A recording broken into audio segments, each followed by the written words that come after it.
Welcome in, everybody, to another edition of the Sick Podcast, Recruits Draftcast. The draft combine has come and gone. We now have official measurements. We have testings to talk about and some interviews. There is another combine for Russian players being held, I believe, June 18th in Fort Lauderdale. Lots to discuss there. Obviously, some big Russian prospects in this draft. Grant has been hearing some rumblings about the third overall pick, some pretty interesting stuff there. There is a former second overall pick who requested a trade this week, so got to talk about that. And a certain omission as well from this combine that made us scratch our heads. So without further ado, let's get into it. Turn up your volume. Because you're about to listen to the Sick Podcast. Recruits Draftcast. With our first pick in the 2022 NHL Draft, les Canadiens de Montréal sont fiers de repêcher from the Slovakian national team and TPS Turku, Juraj Slafkovsky. The sickest NHL draft and scouting podcast. It's gonna be sick. That's right. Producer Shayne here, joined as always by my fantastic co-host Grant McCagg, and we are very happy to be having Brian Wilde on the show. Brian, thanks for taking the time. How are you? I'm very well. Thanks for having me today. Hope I find something good to say. Oh, no worries about that. You know your stuff. You've been doing a lot of research, so we're excited to hear from you. Lots of great topics today to cover. Guys, first and foremost, we do have to thank our fantastic sponsors here, starting with Betway. Betway is the leading global online betting and gaming brand. Follow your gut instinct. Go on Betway. Go on Betway.com or scan the QR code at the bottom of the screen to join the action. Must be 18 plus. Play responsibly. And, of course, got to thank our boys at Insta Customs. Insta Customs are proud supporters of Recruits and the Sick Podcast, Recruits Draftcast, the highest rated apparel print shop in Canada at 4.9 Google stars, specializing in direct-to-garment printing and embroidery, located just minutes away from the Bell Center on Rue Stanley in Montreal. Please visit their website at instacustoms.com. All right. We had the draft combine held in Buffalo. Some crazy numbers that came out, especially what really stood out to me was the body fat percentage with E.J. Emery and Sam Dickinson clocking in at under 4%, which has to be a mistake. I can't believe that's right. I mean, bodybuilders are usually around 7. So that's right in Brian's range. Well, I am doing okay, but probably not that number. Yeah. It's a little lower than mine. I just wanted to say, this is my first time meeting Brian. We worked together for a year with Recruits, and for whatever reasons, we just never met. Well, we were always doing audio.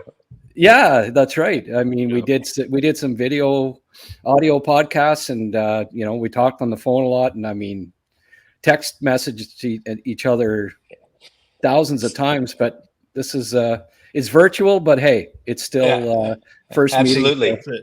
And it's interesting too because Grant never got to see my face when he said, "I think the Canadians are going to say take Kotkaniemi," so he never got to see this. like then the he lady also never got to see. I think they're going to take Reinbacher, so he never got to see this. So there are a lot of faces he never got to see. So this time, whatever he throws at us, he hinted to me he's got a surprise or two. He'll finally get to see a very authentic face. What do you think of the intro? Did it bring you back to what was your face when you when Kent Hughes made that announcement? Which on Reinbacher? Slafkovsky. No, Slafkovsky. Oh, well, I mean, obviously, I was a right Cooley guy. I wasn't a Slafkovsky guy. And, if we're going to just get going here and make me eat humble pie, right away. Oh, no. No. I'm okay with it. I'm totally mature. I'm very self-assured in my opinions. And when I get him wrong, I'm totally okay with it. Yeah, I just didn't think he had the numbers in Finland. So, I just wanted those Liga numbers to be higher than they were. But Yeah. that's a funny league, Liga. Like Kalenius is putting in big numbers right now. And, nobody's putting him at 1 or 3 or 5 or even contemplating what those numbers are in the overall scheme. So I probably put way too much on those numbers. I wasn't really impressed with the international competition at the Olympics. Didn't value the world ones enough. But I mean, I think that the guy who said it best was Bobrov when, he got mocked for it a little bit because he was so exuberant about the fact that the guy is a physical unicorn. But in the end, that's what he is. And that's what he's rising to, is being a physical unicorn. And you can look at the numbers right now in this draft, right, guys? You see guys coming in at 5'11" and they're only 165 pounds. So those are not physical unicorns.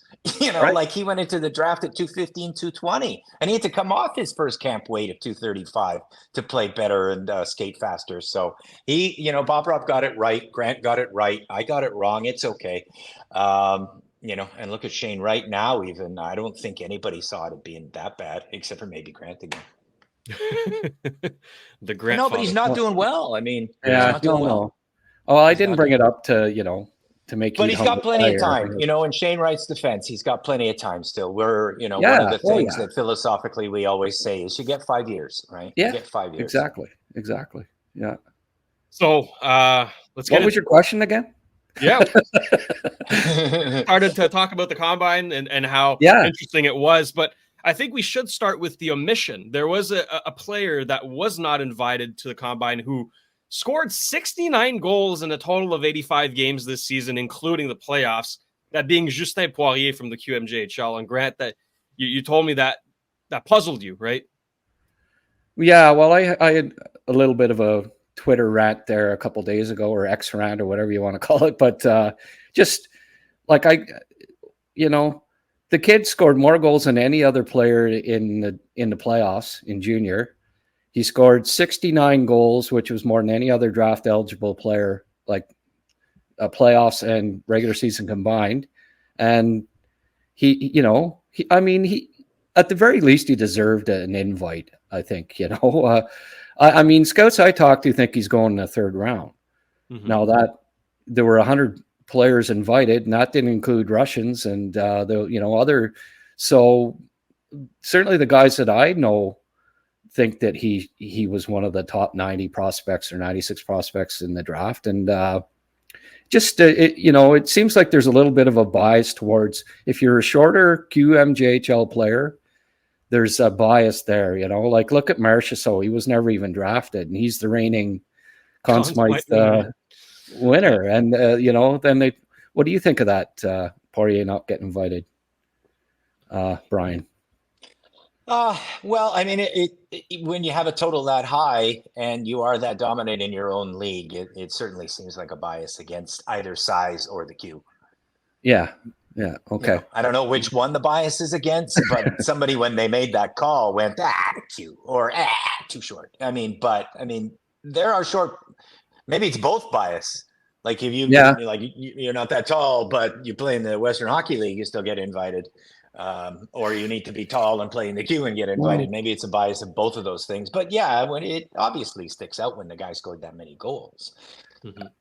After the success of DeBrincat and Caulfield, especially in the last 5 years, I'd have thought that he, at the very least, he deserved an invite to the combine. I mean, even if he goes there and he doesn't impress, well, at least he's worthy of the invite. And I just, there's some kids, I don't know, like Herman Traff.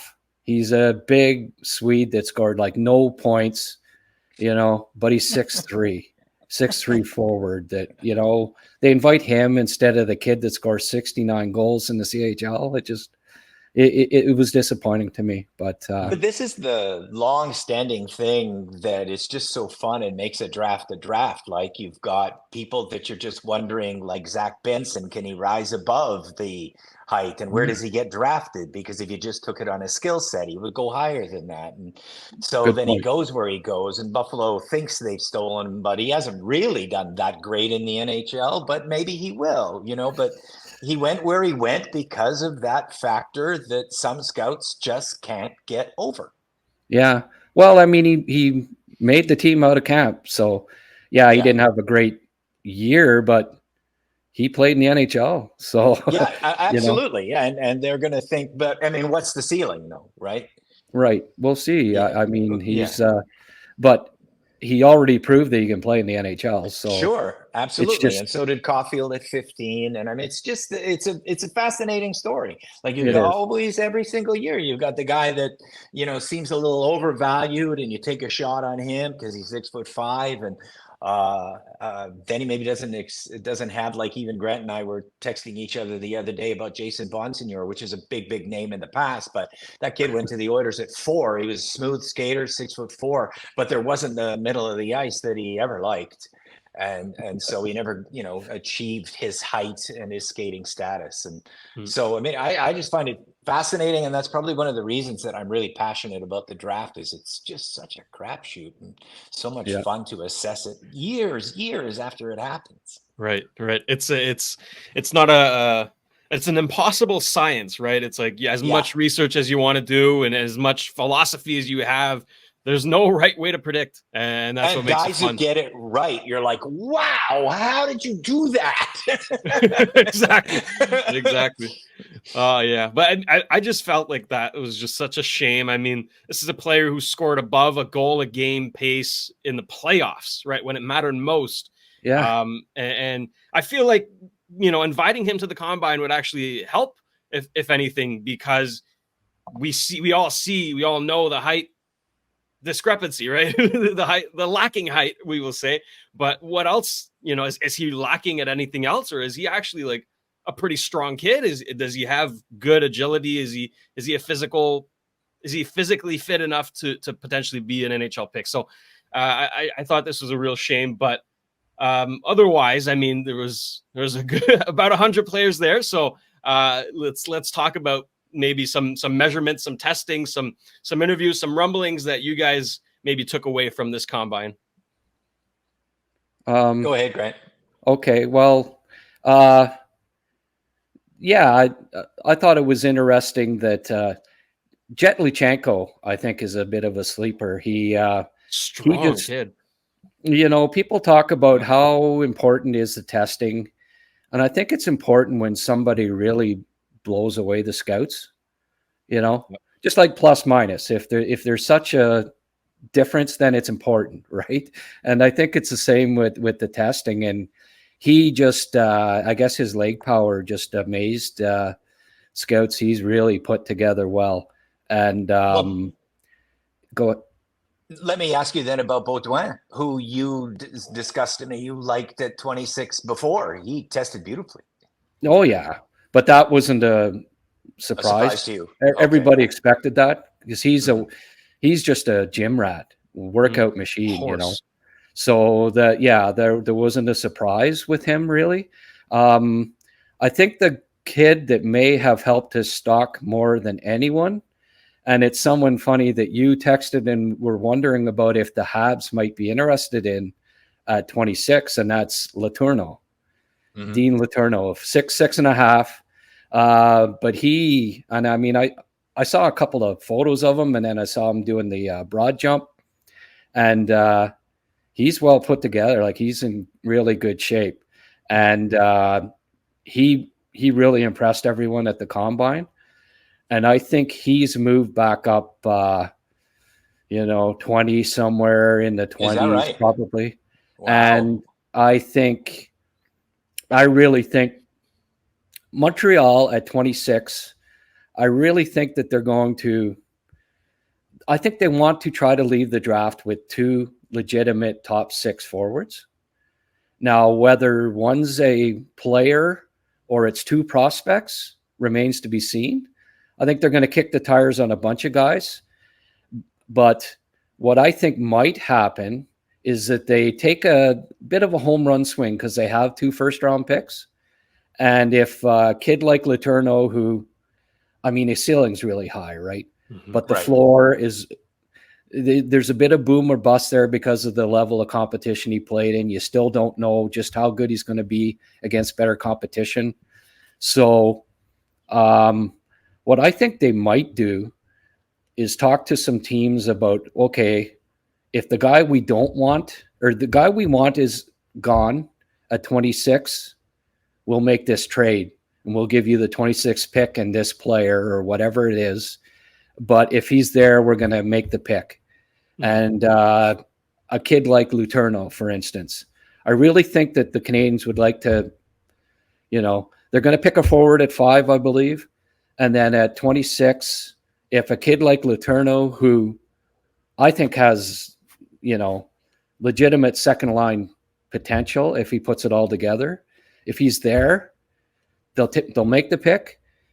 And if he's gone, the guys that they think might be legitimate second line forward prospects, then they'll trade the pick for a player that they think, I don't know, maybe Patrik Laine. I don't know. We can discuss that a bit later, but we'll, you know, someone like that, we'll see. But I think that might be the approach they take, that there's not a trade made. And then it's their pick. When it's their pick at 26, they either make the pick or they deal it at that point.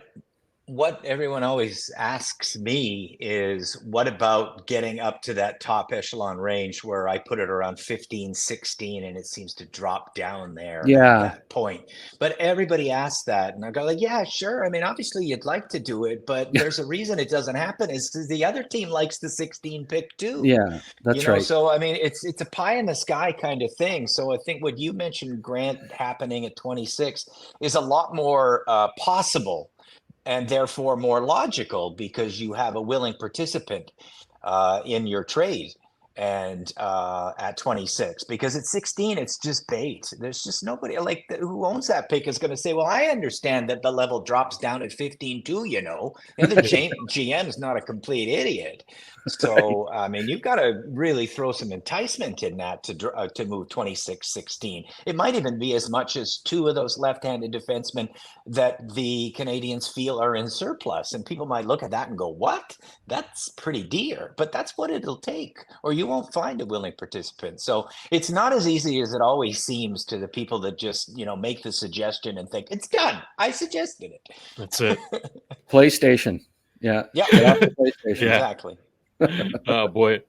Brian, was there any takeaways from you from the combine? No, just I was looking at heights a little bit too. I wanted to see what Seneca came in at, and I guess it was 6.275, which he did separately. So I was interested in that. I was interested in Catton's weight as well. I wanted to see if he was still really, really small, because you project maybe 15 pounds higher than your draft weight, maybe 20 on the outside. So, I mean, if this kid's still 165, 170, it's going to be hard for him to be a physical presence in the National Hockey League, as much as obviously everyone loves his skill set. So that's probably why he's going to go 10, 11, 12, when just on his skill set alone and his U18s the year before, where he shone so brightly, he would go higher. Mm-hmm. So I was just looking for that kind of thing. Who put up a little bit of a red flag on the weight, not so much as the height. In other years, it's been a little bit of height with Lane Hudson, of course, and guys like that. But this, I was looking for weight, and I would have liked to have seen Catton come in a little bit bulkier. But that's about it. That's about all that I really, really noticed. And Betway, because Grant told me to look for that guy. And then when I saw him test hard and well, I went, okay. Yeah. Yeah. Well, I think he's a kid that the Canadians would, you know, he'd be a nice fit, you know, but Catton? It'd be more like a third line. Okay. Yeah. Intangibles guy, you know. Mm-hmm. What I found was there was no real, all the heights were pretty close to what they were already listed. So there was sometimes there's 2 or couple inches difference in past drafts. And the measurements were all pretty well close to what was expected. So there wasn't a huge takeaway from that with anybody. Mm-hmm. Yeah, and I think actually, just to mention quickly, a weight and a height that came in real nice and shows I think it's going to be a kind of Matthew Tkachuk type player is again. I just think that's the kind of footprint I see for him when I look at that height, weight, the way he plays the game. I feel he's going to be kind of like a tough, strong player who brings it every night. He's got some dog in him. So I was looking at those numbers and liking him too. I liked all the numbers really. Like, except for maybe Catton a little bit. I was hoping he was maybe 5 to 10 more because I got him as one of my 6F that I'd be happy to take. I'm almost down to 5, honestly, based on Lindstrom is well put together. God. 213 and You saw him in a tank top, eh? Like those guns. He is jacked, And he apparently works very hard. He's a real gym rat too. Yeah. And everybody was asking him about his back, and he was like, "Yeah, I haven't played, but I go to the gym 5 days a week, and look at me." So, just for some proof. Yeah. I guess he injured it when he was out with his wrist injury doing squats. Oh, really? That's how he hurt his back, working too hard, trying to get back. That's right. So, but but maybe you're working 5 days a week, but don't work too hard. Don't squat 500 pounds, you're needed on the ice as well. Yeah, that's right. Yeah. But those 5 that I've earmarked, I mean, people have their favorites and everything, but at the end of the day, you got to really keep your mind open. And I tweeted this, that Billy Basement might not have the perfect idea of the way this is going, because I don't think there's ever been a draft. Like last year, we knew the top 4. It was no mystery, right? And we almost knew the order, and we got a little surprise from one of the teams there with Carlson leaping Fantilli. But on the end, we all knew what was going to happen this year. Anything could happen. I don't even know how many defensemen are going to be taken in the first 4 before the Canadians go. It's just a complete unknown this year. You don't even know which defenseman could go higher than lower. You don't know which forwards could go higher than lower. I don't know if there's a more fun draft than this one in the last decade. Get your guides. Well said. Get your guides. That's right. Recruits.ca. But it's a good point. I mean, 2 to 14, right? You could make arguments for just about all these players. It's like 13 players that could be interchanged. Hellenius is a great example for me on that. Right. I've seen some teams, if they're looking for like an Anze Kopitar type and say, all right, we've already got a great scorer and a real 100-point guy in, let's say, Connor Bedard, for example, that type of draft pick. And then you say, well, we need to complement that with a Nick Suzuki type. Or an Anze Kopitar type. So there might be a team that looks at Hellenius, who I'm not really high on for the Habs in terms of, I really feel this team needs a 100-point scorer for the first time in, 31 years. So he wouldn't be my guy for the Canadians, but you can obviously see a team that say, we want a 2-way forward. We want a footprint of 200 feet that he might go 5-4 and he might go 14. It's just going to be wild. Yeah. Oh, it's exciting. I mean, I've got Silayev outside of my top 10, or not Silayev, Lev Shunov. You're one of the few though, right? Yeah. Oh yeah. But what don't you like in him? Decision making, That's usually his defense, he's a little casual. And, he gets described as a big mobile defenseman. He's 6'1 3/4", which is not that big. Is the average size of an NHL defenseman. Exactly. In fact, it might even be a quarter inch smaller, So he's average size, right? And I think that gets overblown a bit because he's a nice skater and, he stepped into Michigan State, but I just think he's a bit overrated, but I also like 10 guys a lot. And that's have you seen the betting lines? He's not bad. Yeah, exactly. What's that? Have you seen the betting lines? Because he's like, and I like the betting lines. Like, don't get me wrong. Like those guys, like when you watched, I don't know if you saw the betting lines change on Slavkovsky about an hour before the draft. He was like 900. And I think somebody must have seen Hughes carrying around the jersey and saw slap on the back or slap or something, right? But suddenly he goes from plus 800 to minus 250. And in the since the combine, it has switched over to the defenseman for Chicago from plus 500 to minus 300. So it feels like, somebody in Chicago might be talking there and he could go too. Well, okay, I'll give. I guess this is a good time to talk about the buzz that I've heard, because I talk to scouts and agents, and that seems to be everyone seems to think that Chicago's taking Lev Shunov at 2, and that's was I was going to get. That was the point I was working up to before we got kind of talking back and forth. Was that I've got him outside the top 10, but it sounds like Chicago is taking him at 2. Yeah. So that tells you how, and I mean, Bob McKenzie has mentioned it. And if anyone, I mean, it's the same way with me. I talk to scouts and they're all over the map with guys. None of the guys I talk to are that high on Lev Shunov. They hope that Chicago takes him at 2. And that's fine. That's okay. That seems to be the buzz, and obviously the betting, that's what the betting companies are hearing too, right? So there seems to be the prevailing thought is that Lev Shunov is going to go to Chicago at 2. But then, my goodness, it's wide open. The latest I heard was Pat Verbeek, I don't think is a big Russian. He's not. I don't think he necessarily wants. I don't think he necessarily wants them to take a Russian. I can see it. And the 2 guys that I've heard from, that they like is Seneca and Yakimchuk. Now, Yakimchuk. That'd be off the board at that number. According to most, but I know an NHL scout that has Yakimchuk top 5. Yeah. It's just one of those years, Sure. I mean, Yakimchuk's a 30-goal scorer. He's tough as nails. Look at Matejchuk right now. Look at Matejchuk. Don't you think Yakimchuk and Matejchuk are kind of like same old kind of guy? Like Matejchuk is absolutely just tearing it right now in the Calder Cup playoffs, which takes me to what they might think, right? Because they got him and Jiricek, and that's going to be interesting. And Columbus, and it all comes down to Columbus and Anaheim, right? Right. Yeah. I think, but if let's say they take Yakimchuk or whatever, I mean, well, now so that leaves open it forward.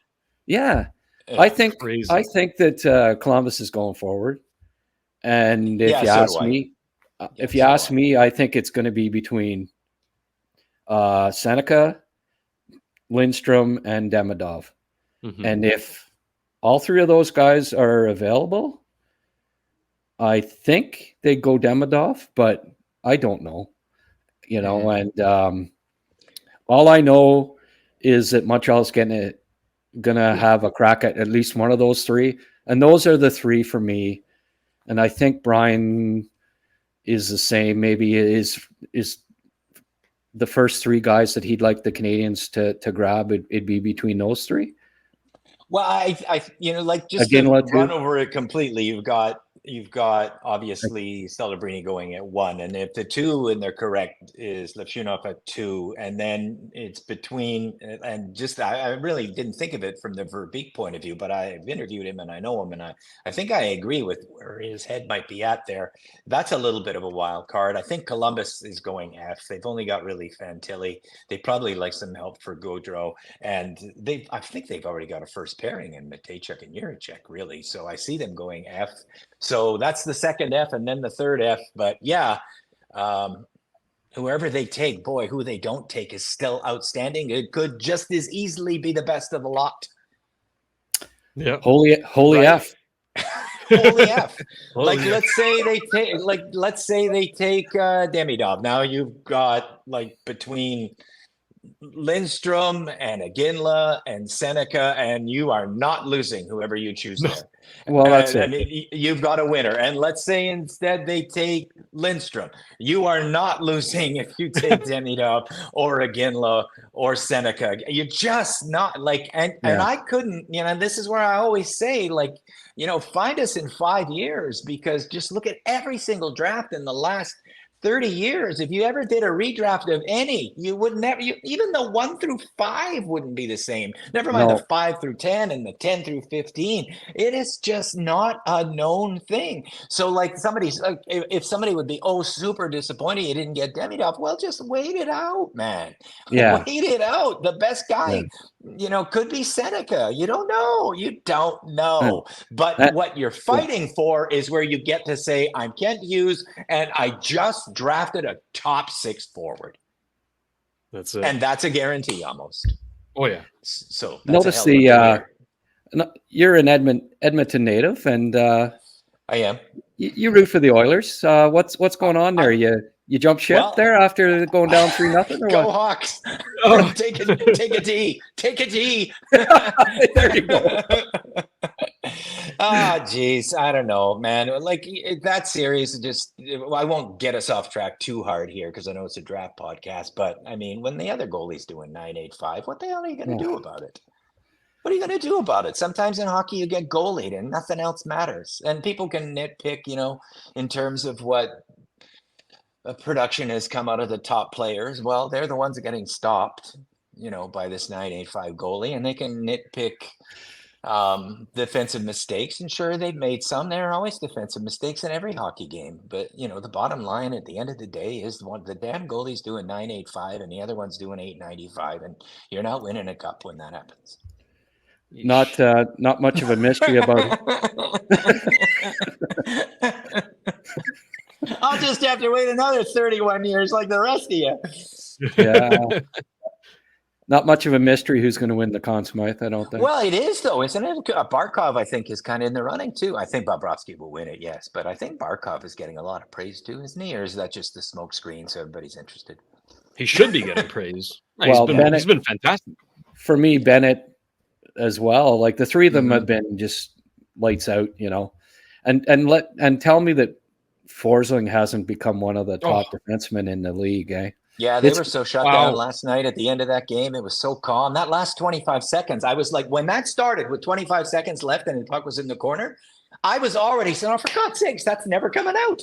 No. That puck's never coming out. If I said the last the same 25 thing. seconds are going to be spent in the corner, that puck's not coming out of that corner. And it never did until 2 were left. No, that's what happened. I only caught the last 10 minutes. I went to a concert last night. I mean, Ian Thomas. I got the tickets like 3 months ago. So I didn't know what was going to be happening. Obviously, that Edmonton would be in the finals and it would be game 3, but caught the last 10 minutes and I saw the comeback. I thought for a little bit that they might, because they were really, they were desperate, eh? They were playing well.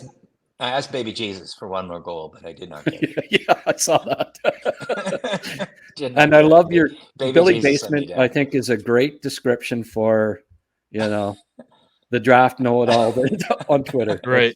You see a few highlights and you're sold on a guy. All I want to say about that, it's I don't want to be known as that dick, but I mean, on the overall, professionals are unsure.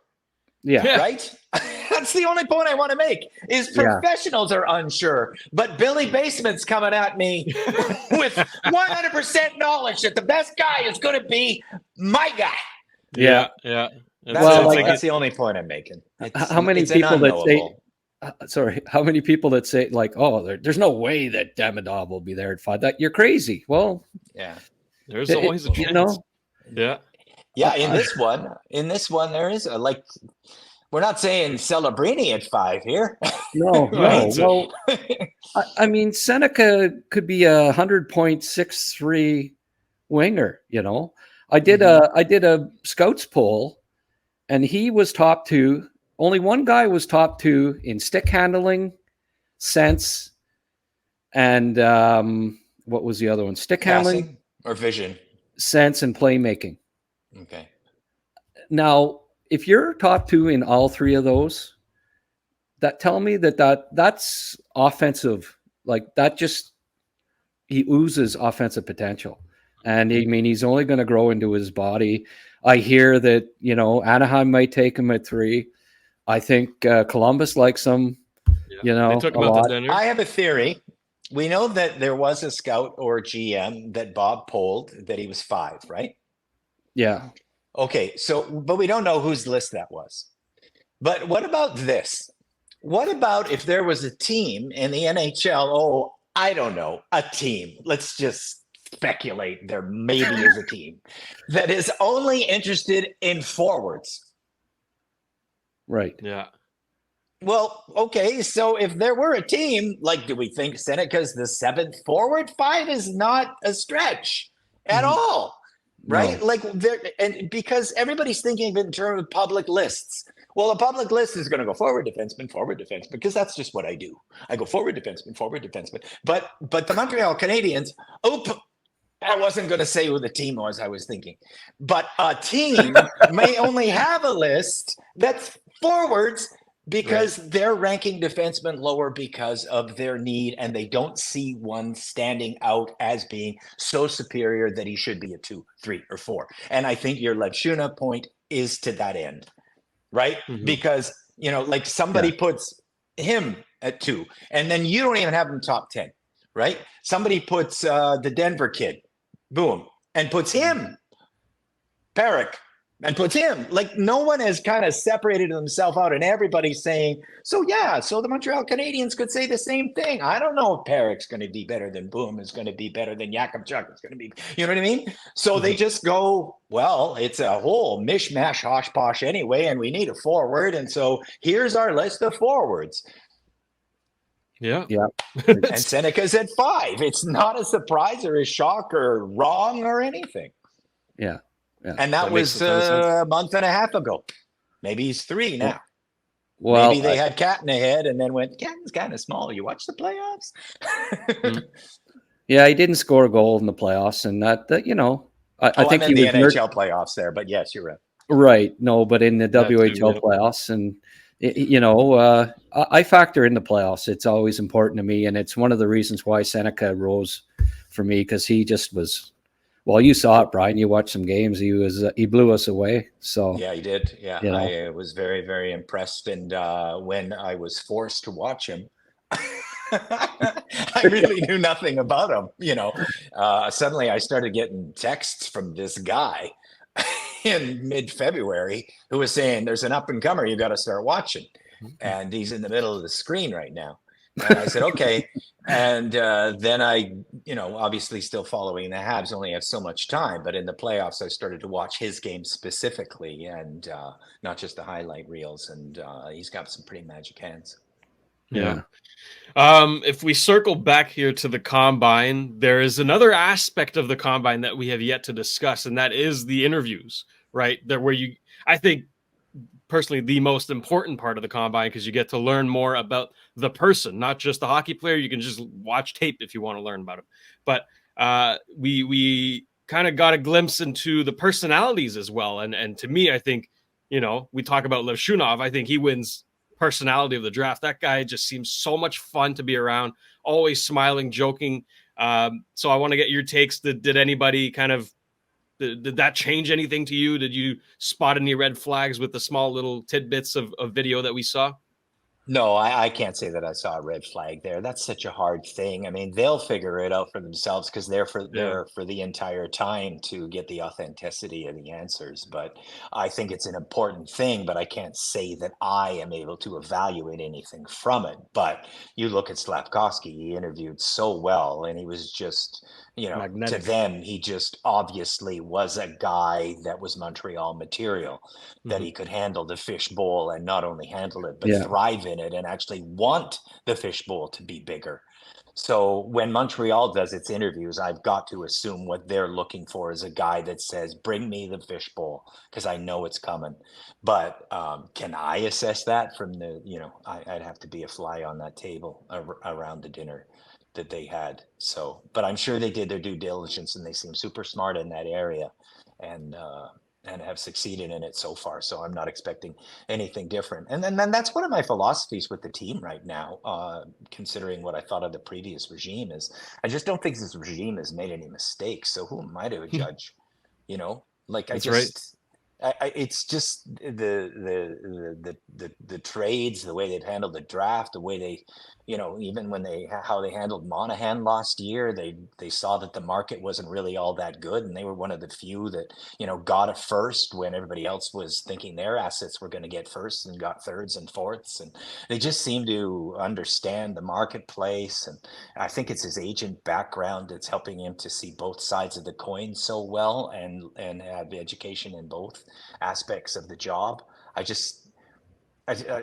don't know. I'm not usually this humbled. I'm, a smart ass reporter that's been doing it for a long time. So thinks I should have my say and it should be heard, but they just make me feel humility. I didn't like Slavkovsky. I'm wrong. I just feel humility about just they're superior. They're just good hockey men who haven't made a mistake yet. So whoever they take at 5, I'm all for it, unless it's Yzerman. Oh. There we go. Then I'll be like, I think Brett shares that sentiment, eh? Stevie, but I mean, I'm just Stevie's like he's not in the 62 picture. now. He's not in the picture, so I mean, they're not going to do it. So I was just joking. They're going to make the right pick. Stevie's like 60 years old now. I don't think they're taking him. Why would you take him? That doesn't make any sense at all. Stevie, why did we bring Brian on this show?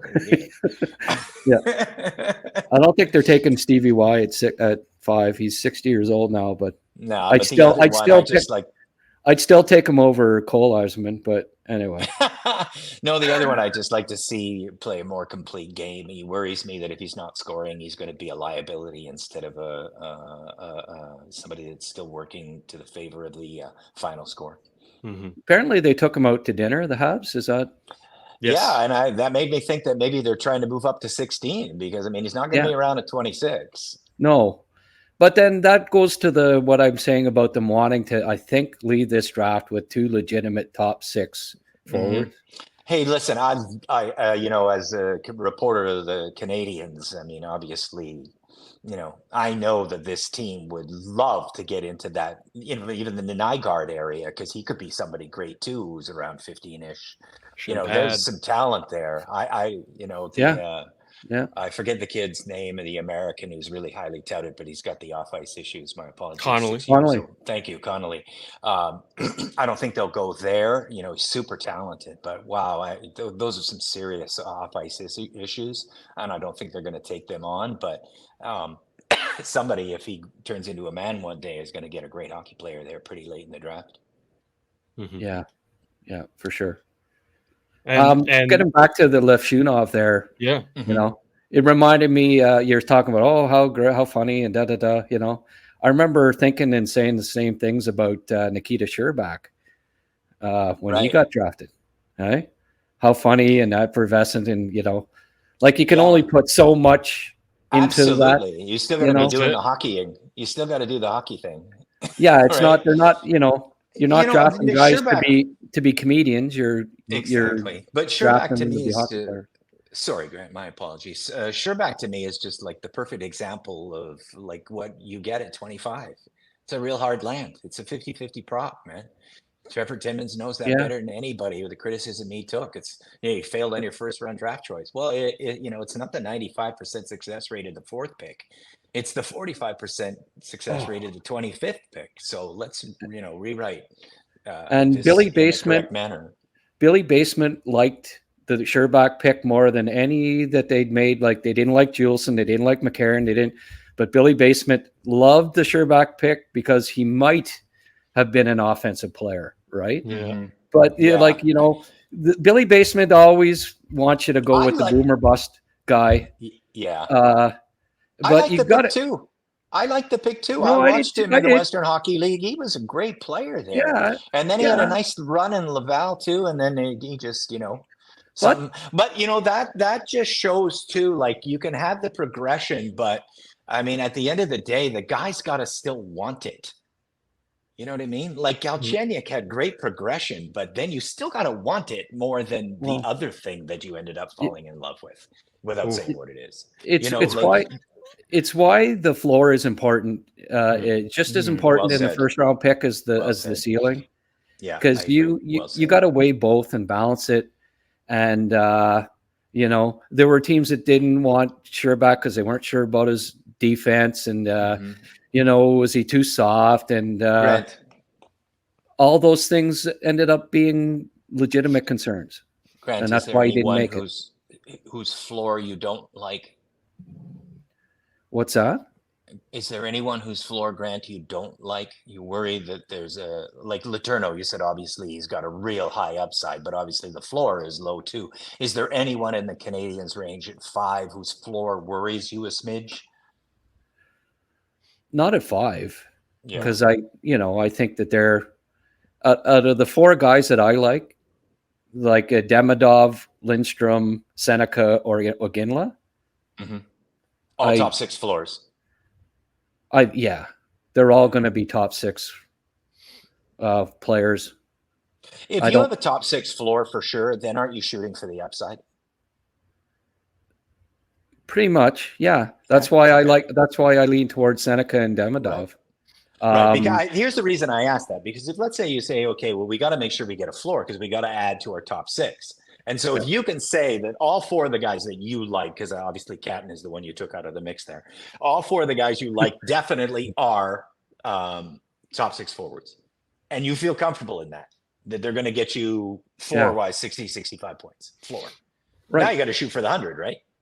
Well, I think out of those 4, the guy with the lowest floor maybe would be Lindstrom.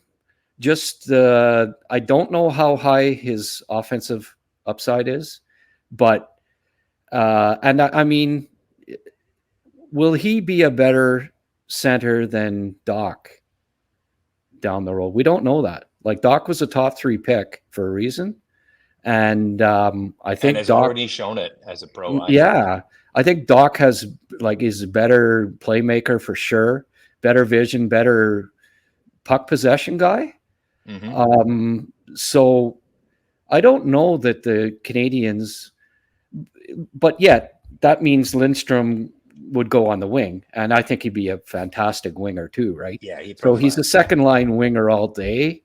That's, I think, his floor, which is still darn good. But Seneca, and Demidov, I can almost argue that their floor is almost first line winger.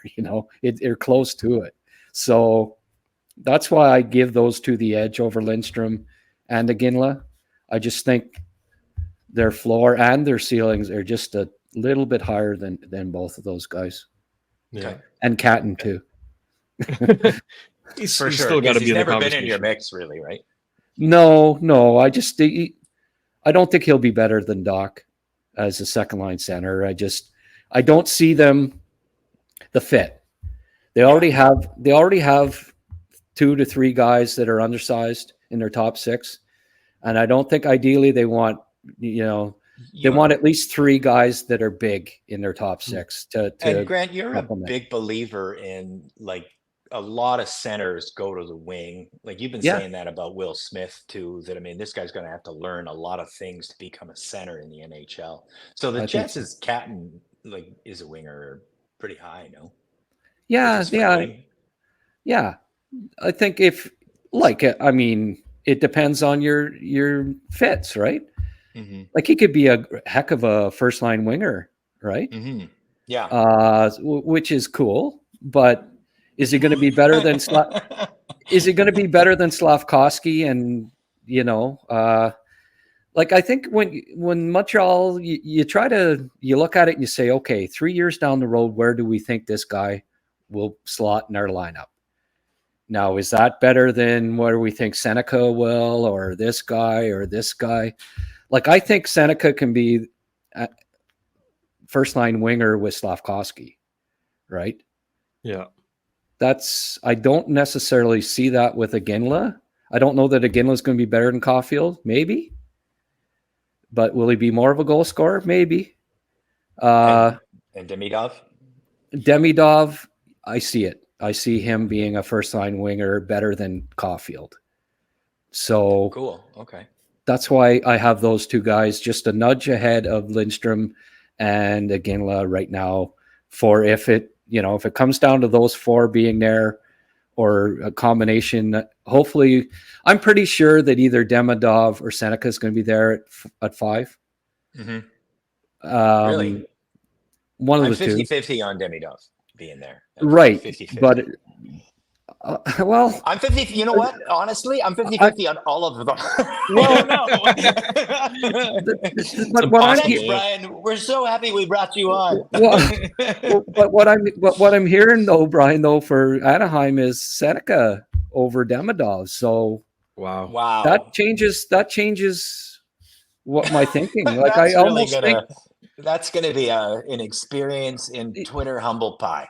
If that happens, yeah. But it wouldn't be the first time.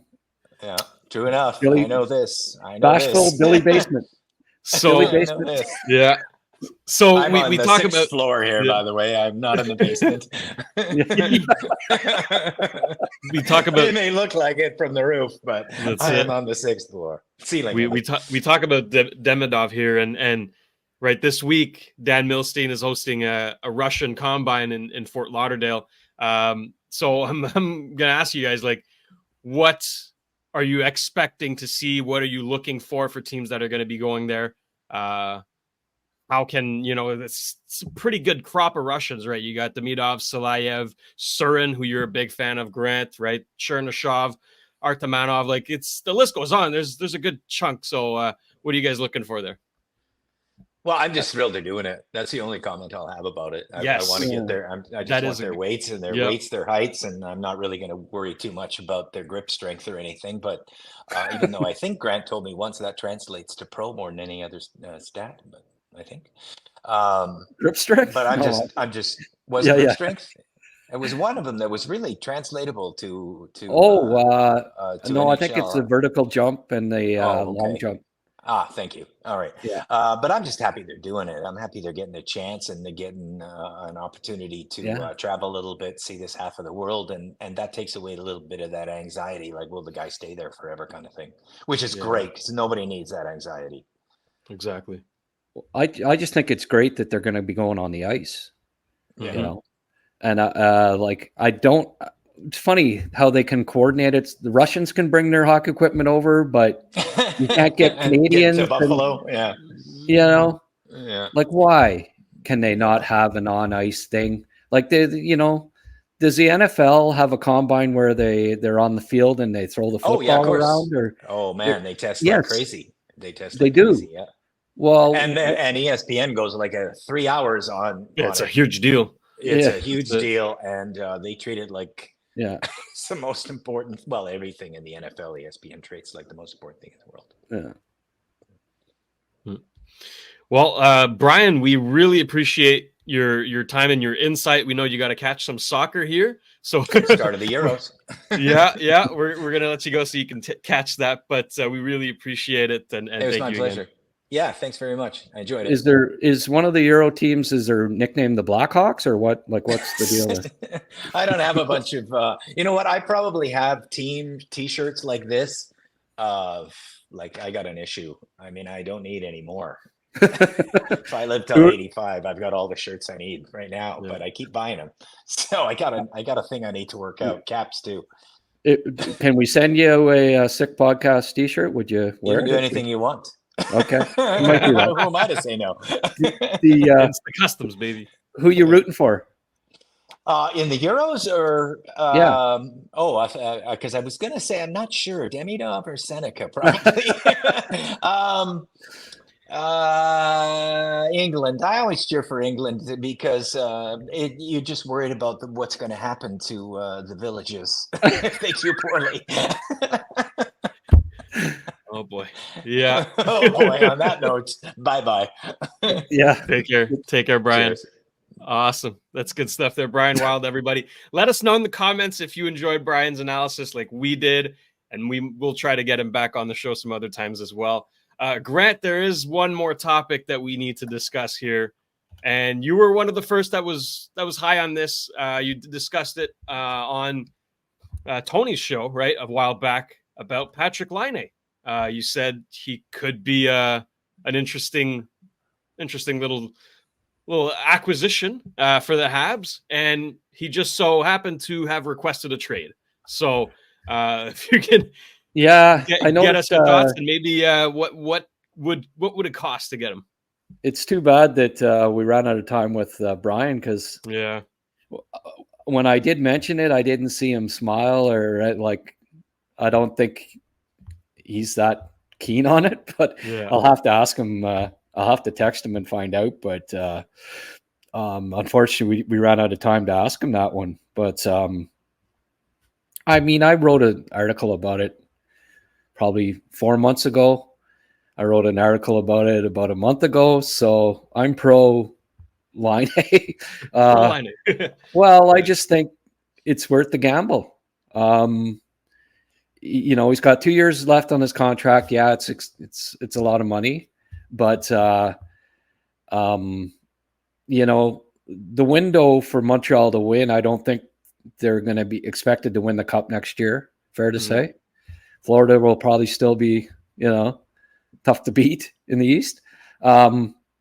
So if he doesn't work out, you trade him by the next deadline, and it go on. Like, you hear people saying, "Oh, it could just kill the Canadians." Well, how? Like, they aren't winning the cup next year anyways. If it doesn't work out, you get rid of him at the next trade by the next trade deadline, and his contract's up anyways. So it's a 2-year experiment or a year and a half experiment. Yes, is the salary high? Yes, but nobody on the Canadians has scored more than Laine. Laine's average 35 goals a year for his career. So he's earned that contract, whether you think so or not. Like, that's 35 goal scorers make $8 million. Like, if you average 35 plus, that's what you make. So yeah, there's risk, but because there's risk, I think that his trade value is at an all-time low right now. So that's a positive, right? I think, like, Columbus can't be asking for the moon for him, and they may also have to retain some salary or take back a salary, which makes it more appealing, right? But I think Montreal is one of the teams that has the assets. They have the extra first-round picks. They've got one this year. They got one next year. They have a lot of good young defensemen that that have trade value that would be appealing to Columbus. I think that they're one of the teams that Columbus would be interested in talking to. Now, I find the Waddell angle that, Dundon's not there anymore. Dundon's not there. Well, that's right. I think that was more the owner than anything, right? Yeah. I mean, you're not going to not trade with Montreal if they offer you what you think is the best deal, because former GM, it's not even the same GM, right? It was Bergevin, so you can't be holding it against the new. Kent Hughes has nothing to do with the offer that was made to Aho back in the day, right? So, yeah, I think they should explore it, look at it. Again, if there's a guy that they think, let's say it's Letourneau, that we'll give you this defenseman and the 26th pick if the guy we like isn't there. If he is there, we'll keep the pick. We'll move on from Line A, or offer something else other than the 26th pick. But I really think the Canadians want to leave this draft with 2 assets that they think can be down the road, can be in their top 6. And certainly if they traded for Line A, that'd be one of them, right? And then and pick one at 5th overall. So it's an option. Mm-hmm. I think they should explore it. I keep picturing a line of Doc, Slavkovsky, and Laine, all 6'4" plus. 3 towers. In a tough playoff series, that would be a tough line to stop. That's it.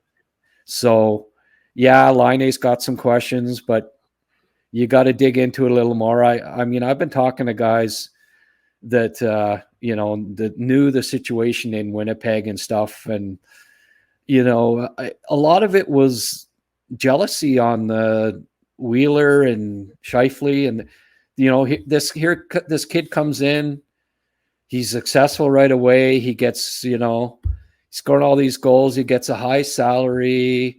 There was some jealousy there. Wow. It wasn't just Laine was, all Laine's fault that they didn't get along. It was these other guys just, were jealous that he was getting the limelight, getting the money, getting all the goals. So I don't know how, if he's as bad a guy as he gets made out to be on social media. And sure, if Montreal's looking at it, they're going to explore, why is he in the substance abuse, or is it substance abuse? Sorry, I shouldn't have said player assistance program. Player assistance. I don't know if it's a substance abuse thing. It usually is, but no one knows. I mean, it could be video game addiction. It's been said that I guess he was a really heavily into, the Europeans too. Your friends are over, you get back you go to the hotel, you playing video games, you're talking to your friends who are up in the morning in Europe, and you're staying up all night playing video games, not getting the proper rest. It could have been that was the reason why he went in the program. People don't seem to know for sure, but it has become one of the things that's a problem with some young players is the addicted to video games, where you're up all night, you're not getting your proper rest, you're tired the next day. So it's a possibility too. Now, if that's what it is, and he's licked it, that's not that big a deal, I don't think, right? No. I mean, so if Montreal's even considering it, they'll do their homework. I mean, Bob Ralph and Hughes and all those, they dot their I's and cross their T's on everything. So they'll, if they're even thinking about it, they'll look into it. And I could be way out in left field. They may not have any interest whatsoever in picking him up. I just personally, I'd explore it and look into it, find out what the issue is with him, find out if he's better, find out if he'd be interested in coming to Montreal, find out if, Columbus would retain some salary and what they'd want, and explore it. Right. Because I think Laine, I mean, he's 25, 26, so he's in the prime of his career. I think he could, he still could be a 40-goal scorer over the next few years. So Montreal could use a 6'5", 40-goal scorer. Who couldn't? But let me ask you this, though. In 2 years, he becomes a UFA. So do you trade for him now and give him, this trial period, if you will, or do you wait that 2 years and see what he can do and then maybe sign him as a UFA? Yeah, but wherever he goes, will they not re-sign him? If he goes somewhere and he scores 50 goals and they re-sign him, you're not. It's a risk. No, but if he goes somewhere and he doesn't play well, he continues to regress, they're not signing him. That's the only way he becomes a UFA. Well, do you want him if probably so don't want him? If he doesn't play, if he doesn't play well on whoever team he gets traded to, then you don't sign him, right? You forget about it and you move on. I don't know. It's an option. No, it's an option. That's why I asked. No, but I'm just saying, you're not going to sign him if he's no good for the next 2 years, because that'll have been a few years where, okay, now we know for sure. But the only way is that's it. But because you didn't trade for him, you still have those assets that you would have given up. And turns out he's not good. No, so but Montreal has assets. Montreal has assets that they can afford to. They have draft picks and they have young defensemen that they can afford to take a gamble on with in 2 years, they aren't going to trade for him. They'd sign him as a UFA. If he sucked and they wanted him anyway, they could sign him as a UFA. But they have these assets that they really don't, they can afford to lose. They can afford to take the gamble with them. So if it pays off, you got a 40, 50 goal scorer for assets that you could afford to give up. You go for it now. You don't wait for 2 years, hope he becomes a UFA, because if he becomes UFA, there's a good chance that it's because he sucked over the next 2 years. So that's my take on it. I know where you're coming from, but yeah, no, that's why I asked. I wanted no, to get your but take. I think, he's available now. Montreal has the assets. He's in the prime of his, like, the absolute prime. 26 to 30 for forwards are your peak. So if his value is at an all-time low, buy low. So I think now is the time to explore it. And if Columbus isn't asking for the moon, I think in part because the guy that they traded him for Dubois hasn't, if he'd have turned into a star in Winnipeg, it might be tough. They might be saying, well, our fans are going to be really pissed off if we don't get a lot for Laine. But the guy that they traded for to get him isn't doing great. So, it's not like, I think the fans at this point, if they get a first round pick and a good young defenseman, they'd be, they're not going to raise a stink over losing Laine at this point. Mm-hmm. Fair enough. All right. Before we wrap up, Grant, I know that the draft guide is coming up. You're about done that. What else is cooking on recruits? Because the draft is coming fast. Yeah. Well, I think it's down to the final 2 teams. And I've been waiting, holding off on this to really promote it. But I mean, you can't say for sure that the last 2 picks are etched in stone, but it's leaning that way. So,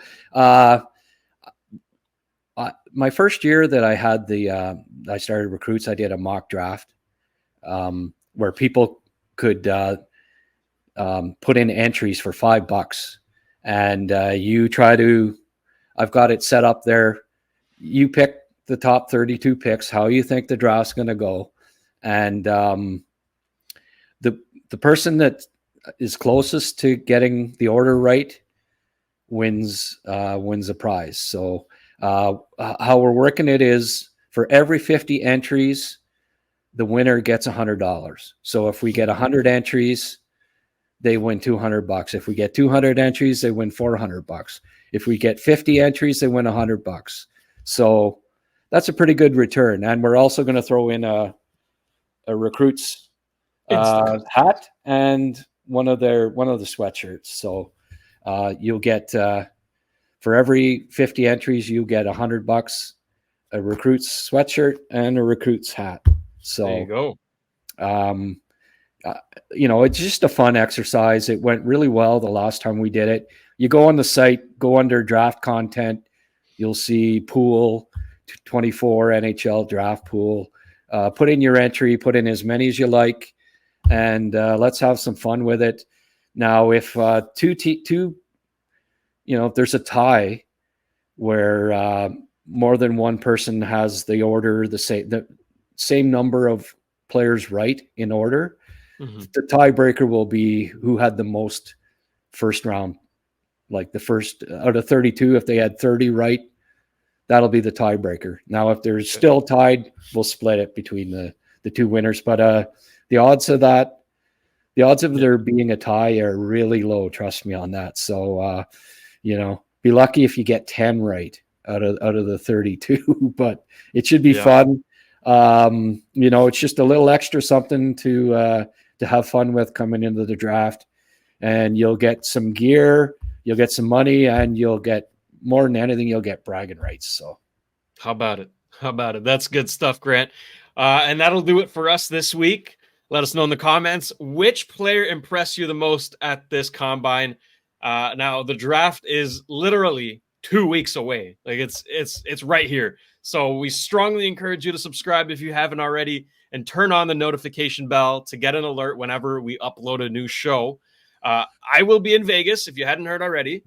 I will be in attendance at the draft at the Sphere, so I'll do my best to provide you some good quality content. So all the more reason to subscribe. And as Grant mentioned, you can't pass on the opportunity to maybe win some money. If you think you know the draft order, go on recruits.ca and give it your best shot. And also, don't forget to go and check out the draft guide. It's almost done. For $14.99, you can know all about this exciting draft class, courtesy of Mr. Grant. So for Grant and Brian Wilde, I am producer Shayne. This has been another edition of the Sick Podcast Recruits Draftcast. Appreciate everybody for tuning in. We'll see you in the next one. Take care. And that's a wrap. Hope you don't miss us too much until next time. Follow the Sick Podcast Recruits Draftcast on YouTube, Facebook, Google Play, and Apple Podcasts.